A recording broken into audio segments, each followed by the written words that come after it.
তাওহীদি জনতা, আপনাদের সামনে আমি একটি প্রশ্ন রাখতে চাই। আমাদের আজকের যে ফিলিস্তিনিদের পক্ষে অবস্থান, এটা কি শুধু আলেমদের, কি বলেন আপনারা, নাকি সকল মুসলমানদের, কি বলেন?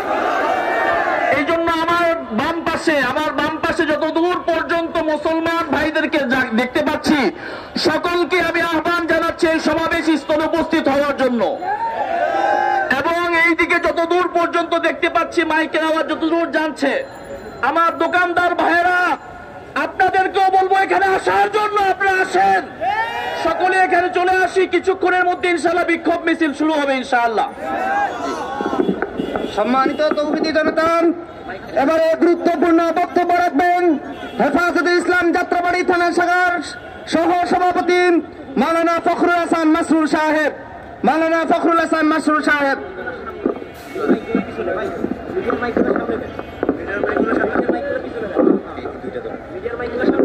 আসসালামু আলাইকুম ওয়া রাহমাতুল্লাহ।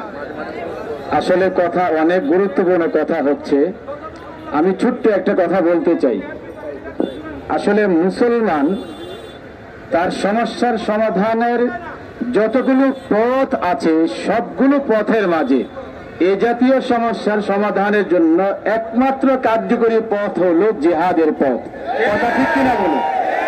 ইসরায়েলের মতো জারজ রাষ্ট্র, যার অস্তিত্ব ছিল না জগতে, আশা করি ইনশাল্লাহ কিছুদিন পরে তার অস্তিত্ব টিকবেও না।